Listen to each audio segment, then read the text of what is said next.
Students, welcome to my channel. I'm your educator, and today I'll be teaching you office procedures and practices. This is your part 3 of your unit 3. So without wasting time, let's get started. इसके previous part में we have done till how to fill forms offline. So now we have to start with principles of form designing. कि जब जब हम form design करते हैं तो उसमें क्या क्या प्रिंसिपल फॉलो होते हैं.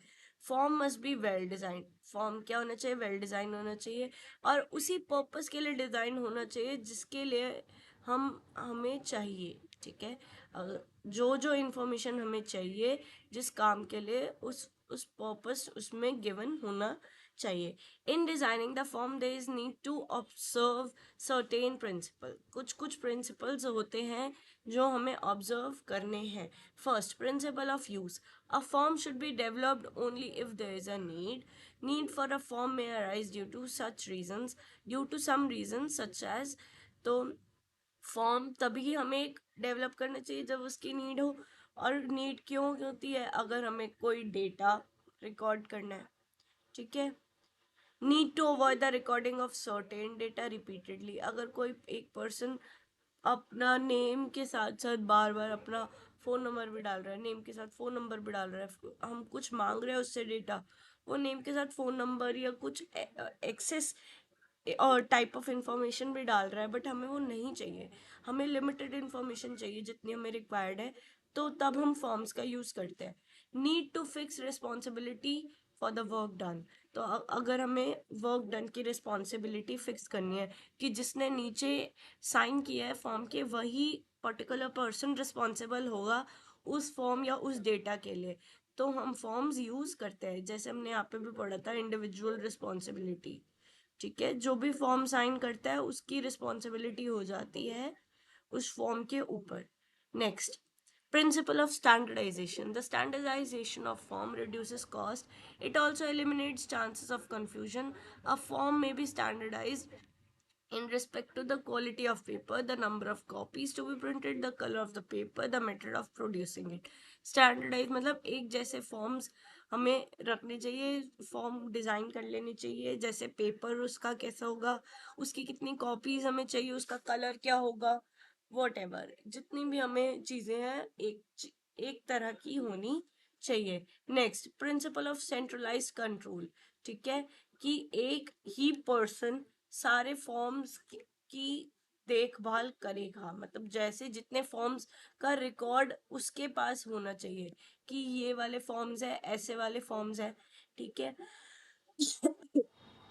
ये फॉर्म्स है, ऐसे फॉर्म्स है, इतने पड़े हैं. ठीक है. इतने अभी और लगेंगे. या ताकि अगर जैसे और नए फॉर्म्स आ रहे हैं और अगर पुराने फॉर्म भी अभी इतने सारा बंडल पड़ा है, नए फॉर्म्स आ गए तो सब नए फॉर्म्स यूज़ करने स्टार्ट कर देंगे तो हमारे पास पुराने फॉर्म का स्टॉक बढ़ता है मतलब पड़ा रह जाएगा, है ना. तो अगर वो रिकॉर्ड होगा तो हम मना कर देंगे कि नहीं, पहले या तो ये पुराने फॉर्म रिप्लेस करो, कुछ इसका करो, या पुराने फॉर्म्स पहले यूज़ करो, न्यू फॉर्म्स बाद में यूज़ करो. तो एक पर्सन ऐसा होना चाहिए जो सबका रिकॉर्ड रख रहा हो. Next, principle of system integration. There is also the need to design the form in such way that they are harmoniously adjusted to the system. This helps in avoiding duplication of the information obtained or given.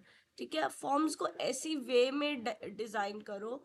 ठीक है. ताकि जैसे अगर name यहाँ भी है, name नीचे भी है, तो ऐसा डुप्लीकेशन ऑफ डेटा, दो बारी डेटा हमें देखने को ना मिले, ऐसे तरह से सिस्टम से हमें एक चीज़ को डिज़ाइन करना है. Principle of ease of entry of data. Form designing should be such that it would facilitate the entry of data in the form with ease. ठीक है. हमें easily फॉर्म में डेटा एंटर करने को मिल जाए. ठीक है. इतना टफ ना हो. This depends to a great extent of the style of printing, writing, surface, method of. अगर सपोज फोन नंबर है, फोन नंबर में बाय चांस 10 ब्लॉक्स होने चाहिए थे, किसी ने 9 ब्लॉक्स ही दिए हैं फोन नंबर के लिए, तो हमें कितना टफ होगा 10th ऐड करने के लिए. या कोई एड्रेस है, एड्रेस का ब्लैंक बहुत छोटा है, तो हमें इजी तो रहेगा ही नहीं, हम तो फिर उस लाइन से बाहर ही लिख देंगे डेटा. अगर तो ease of entry of data, हमें राइटिंग, सरफेस और सीक्वेंस ऑफ इंफॉर्मेशन सबका प्रॉपर ध्यान रखना चाहिए. Next, principle of multiple uses. There is need to use a single form for more than one purpose. तभी हम उसका फायदा उठा पाएंगे कि ये थोड़ी कि एक फॉर्म अलग, एक फॉर्म अलग, एक फॉर्म अलग डिजाइन हो, नहीं. ठीक है, एक ही फॉर्म हमें डिजाइन करना चाहिए. ठीक है, ये रहा. There is need to use a single form. एक ही फॉर्म को काफ़ी सारे कामों के लिए हमें यूज़ करना चाहिए.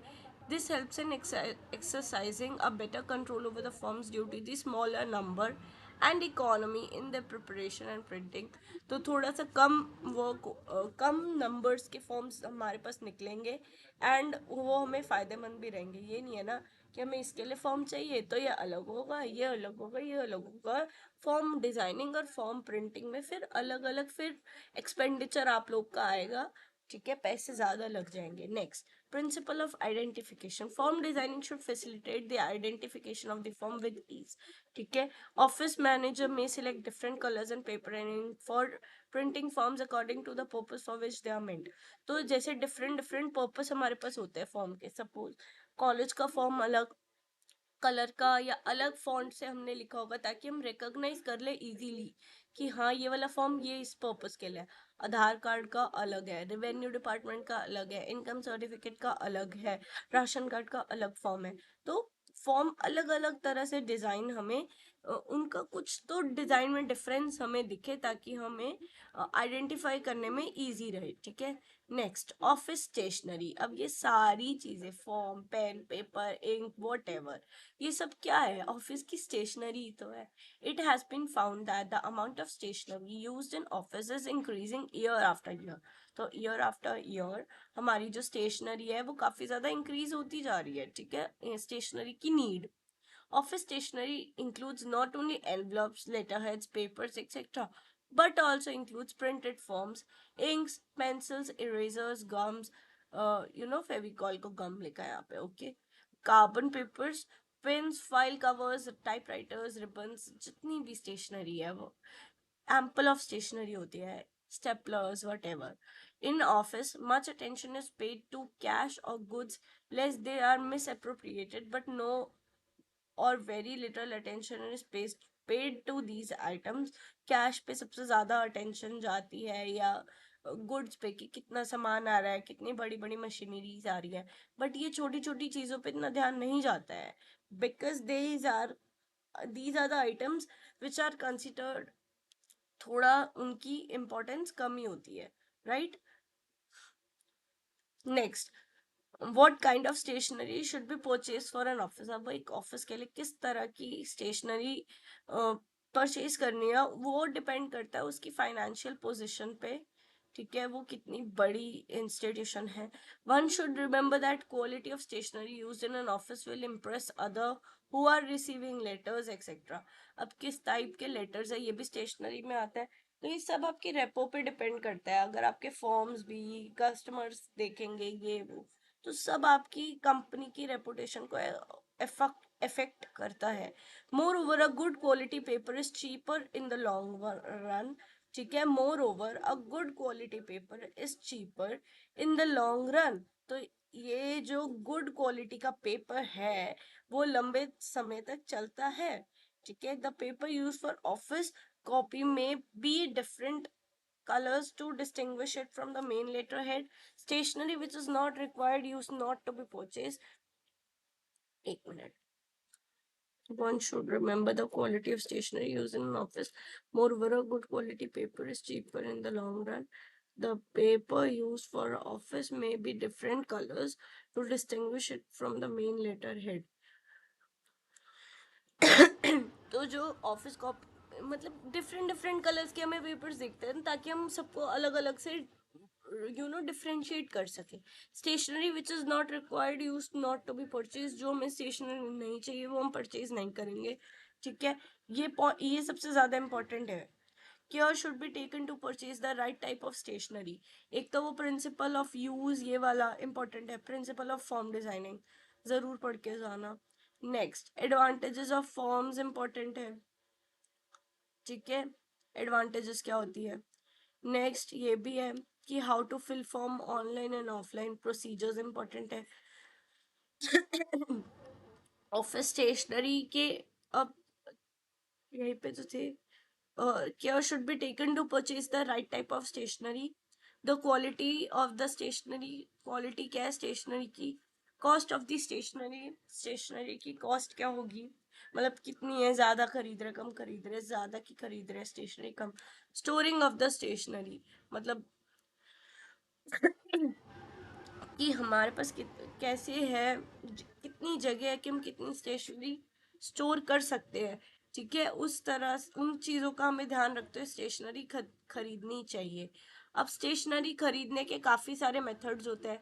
Buying from tenders, buying by asking quotation from the supplier, supplier से लेना, buying from the same supplier year after year, एक ही सप्लायर से हर साल में लेना, buying from the travelling salesman of the manufacturer और सप्लायर्स, तो जो आसपास काफ़ी सेल्समैन ट्रैवल करते रहते हैं उनसे खरीदना।